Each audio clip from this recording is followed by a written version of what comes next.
চলতি বছরের জানুয়ারিতে দ্বিতীয় দফায় যুক্তরাষ্ট্রের প্রেসিডেন্ট সিংহাসনে বসেন ডোনাল্ড ট্রাম্প।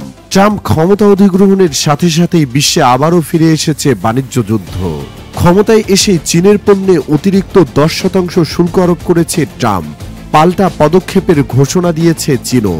এমন অবস্থায় দুই পরাশক্তির শুল্কযুদ্ধের মধ্যে ওয়াশিংটন ও বেইজিং এর সম্পর্ক গুরুত্বপূর্ণ সন্ধিক্ষণে রয়েছে বলে জানিয়েছেন চীনের প্রধানমন্ত্রী লি কিয়াং। তিনি বলেছেন, চীন এবং আমেরিকা শান্তি স্থাপন করলে উভয় দেশই লাভবান হবে। এমনকি চীন এবং যুক্তরাষ্ট্র যুদ্ধ করলে উভয়ই হেরে যাবে বলেও মন্তব্য করেছেন তিনি। 23 মার্চ রবিবার রাতের এক প্রতিবেদনে এই তথ্য জানিয়েছে বার্তা সংস্থা আনাদোলু।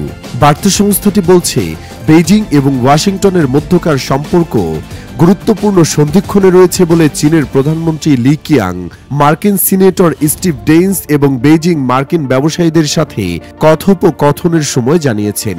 ইংরেজি ভাষার চায়না ডেইলি সংবাদপত্র অনুসারে লি বলেন, চীন এবং আমেরিকা যদি শান্তি স্থাপন করে তাহলে আমরা উভয়ে লাভবান হব, যদি তারা যুদ্ধ করে তাহলে আমরা উভয়ে হেরে যাব।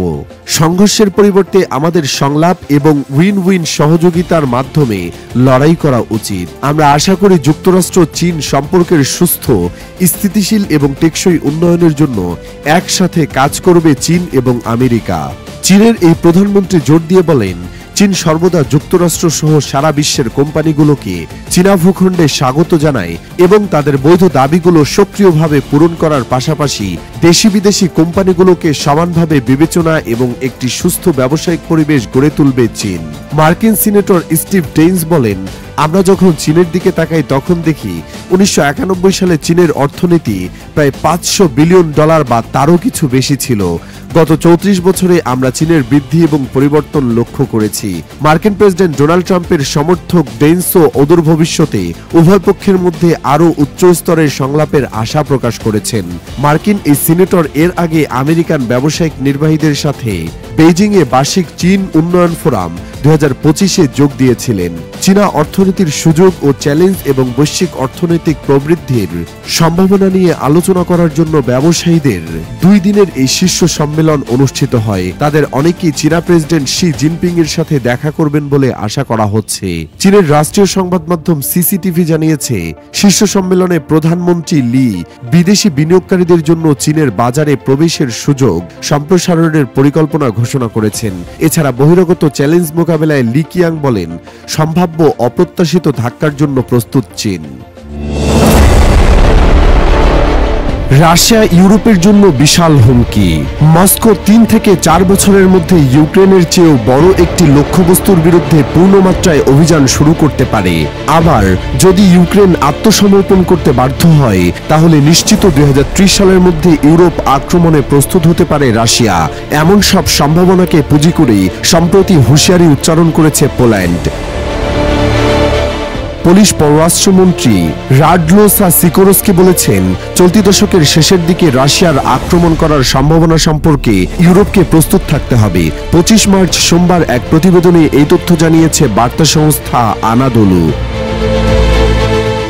সোমবার সিকোরস্কি বাণিজ্যিক পোলিশ রেডিও টক FM কে বলেন, রাশিয়া বর্তমানে একা ইউক্রেনের বিরুদ্ধে জয়লাভ করতে অক্ষম, তাই তারা তাৎক্ষণিকভাবে আরো বিস্তৃত আক্রমণের জন্য প্রস্তুত হবে না। কিন্তু যদি ইউক্রেনকে আত্মসমর্পণ করতে বাধ্য করা হয় এবং যদি রাশিয়া ইউক্রেনের সেনাবাহিনীর দায়িত্ব নেয় তাহলে এই হিসাব বদলে যাবে। সিকোরস্কি আরো বলেন, এই পরিস্থিতিতে ইউরোপকে চলতি দশকের শেষ নাগাদ রাশিয়ায় আক্রমণ করার সক্ষমতার জন্য প্রস্তুত থাকতে হবে। পোল্যান্ডের পররাষ্ট্রমন্ত্রীর পক্ষ থেকে এমন এক সময়ে এই সতর্কবার্তা এলো যখন সৌদি আরবের রিয়াদে রাশিয়া এবং ইউক্রেনের মধ্যে যুদ্ধবিরতি নিয়ে আলোচনা চলছে। সিকোরস্কি বলেন, দয়া করে মনে রাখবেন, ইউক্রেন এই আগ্রাসনের নিষ্ক্রিয় শিকার নয়। ইউক্রেন যুদ্ধ করছে এবং ইউরোপীয় ইউনিয়ন ও পোল্যান্ড সহ তাদের মিত্রও রয়েছে। তিনি আরো বলেন, সবচেয়ে গুরুত্বপূর্ণ বিষয় হলো ইউক্রেনের জন্য এমন একটি দেশ হিসেবে টিকে থাকা যে দেশটি তার নিজস্ব নেতা বেছে নিতে পারে, তার বিশাল অংশ নিয়ন্ত্রণ করতে পারে এবং বিভিন্ন উপাদানের একীকরণের দিক নির্দেশনা বেছে নিতে পারে। সপ্তাহান্তে যুক্তরাজ্যের প্রধানমন্ত্রী কিয়ার স্টারমার মার্কিন সংবাদ মাধ্যম নিউ ইয়র্ক টাইমসকে বলেছিলেন, তিনি রাশিয়ার প্রেসিডেন্ট ভ্লাদিমির পুতিনকে বিশ্বাস করেন না। তিনি আরও বলেন, রাশিয়া অন্যান্য ইউরোপীয় দেশগুলোকে আক্রমণ করার প্রস্তুতি নেওয়ার জন্য চলমান আলোচনায় জয় পেতে চায়। গত রবিবার মার্কিন প্রতিনিধিরা রিয়াদে ইউক্রেনীয় রাষ্ট্রদূতদের সাথে আলোচনা করেছেন এবং ওই আলোচনাকে প্রেসিডেন্ট ভলোদিমির জেলেনস্কি ফলপ্রসূ বলে বর্ণনা করেছেন। মার্কিন প্রতিনিধি দল সোমবার রাশিয়ান কর্মকর্তাদের সাথে আলোচনা করেছে। এদিকে গত সপ্তাহে সিকোরস্কি বলেছিলেন, রাশিয়া যদি মার্কিন প্রেসিডেন্ট ডোনাল্ড ট্রাম্পকে অবমূল্যায়ন করে তবে ভুল করবে। গত বৃহস্পতিবার স্কাই নিউজের সাথে কথা বলার সময় সিকোরস্কি ট্রাম্পের চড়া মেজাজ এবং অপ্রচলিত দর কষাকষির কৌশল উল্লেখ করে বলেছিলেন, প্রেসিডেন্ট ট্রাম্প যদি মনে করেন পুতিন যথাযথভাবে সহযোগিতা করছেন না, তবে তিনি এখনও ইউক্রেনের প্রতি সমর্থন বাড়াতে পারেন।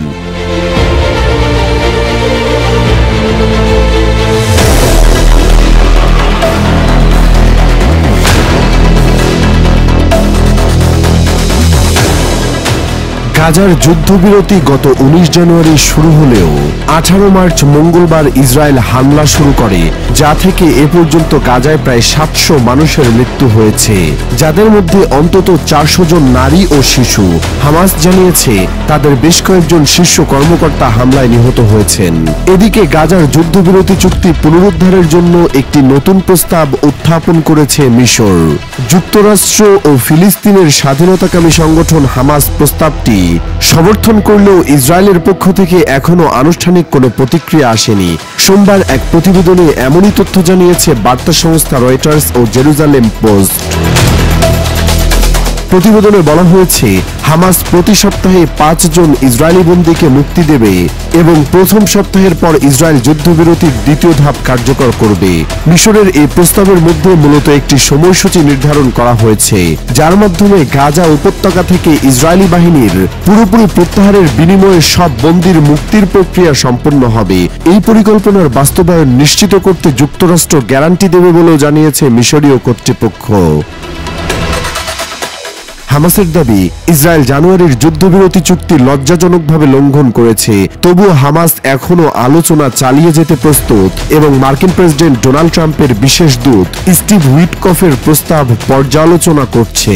মিশরের এই প্রস্তাব কার্যকর হলে গাজায় যুদ্ধের পরবর্তী পরিস্থিতি নির্ধারিত হতে পারে, তবে ইসরায়েলের সিদ্ধান্তই এখন সবচেয়ে গুরুত্বপূর্ণ বিষয় হয়ে দাঁড়িয়েছে। এদিকে মিশরে চলমান আলোচনার মধ্যেই গাজায় ইসরায়েলি হামলা অব্যাহত রয়েছে। গত 24 ঘন্টায় হামলা চালিয়ে 2 সাংবাদিক সহ আরও 61 জন ফিলিস্তিনিকে হত্যা করেছে বর্বর বাহিনী। এছাড়া আহত হয়েছেন 134 জন।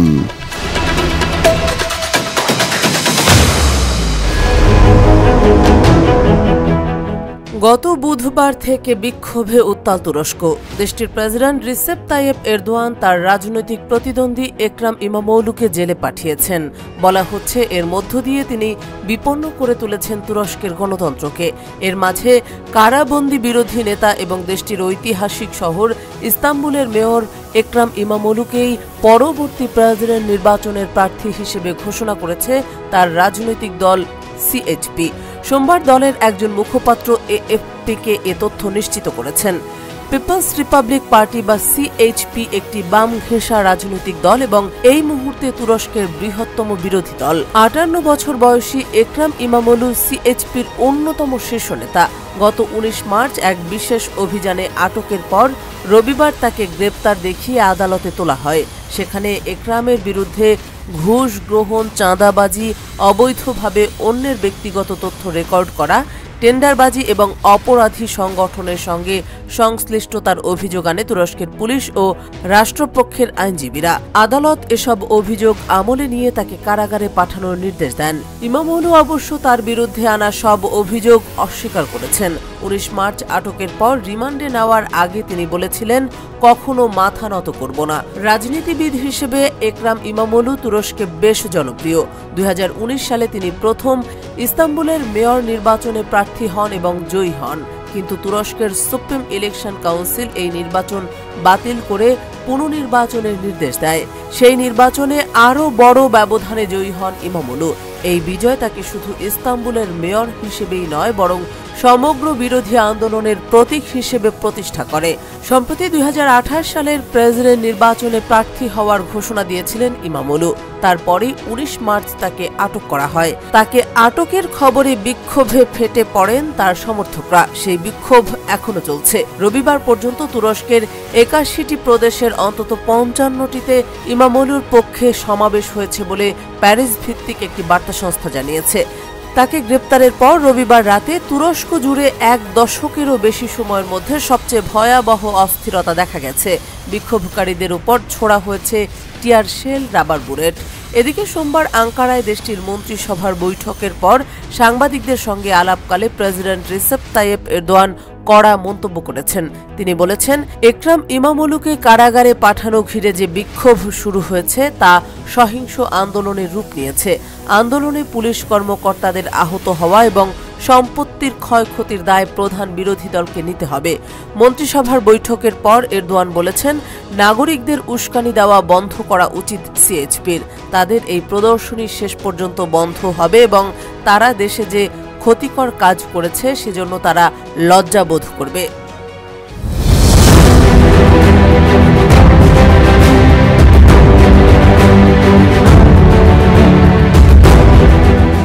রাশিয়ার ক্ষমতায় মোট 25 বছর অতিবাহিত করে ফেলেছেন ভ্লাদিমির পুতিন। বুদ্ধি ও সক্ষমতায় প্রখর না হলে একটি শক্তিশালী দেশের সর্বোচ্চ ক্ষমতার আসনে এতগুলো বছর পার করা সম্ভব নয়।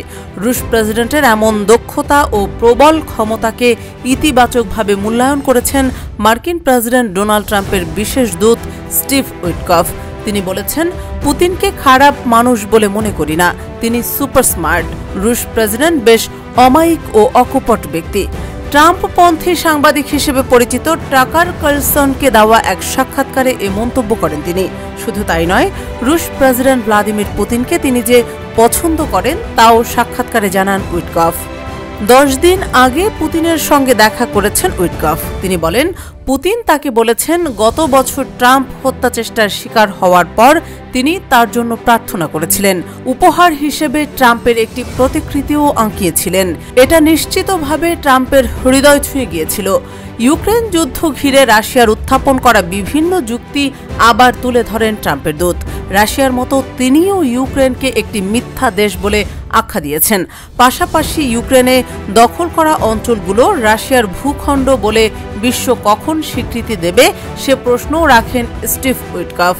ইউক্রেনে যুদ্ধবিরতি কার্যকর করতে দেশটিতে আন্তর্জাতিক শান্তিরক্ষী বাহিনী মোতায়েনের একটি পরিকল্পনা প্রস্তাব করেছেন যুক্তরাজ্যের প্রধানমন্ত্রী কিয়ার স্টারমার।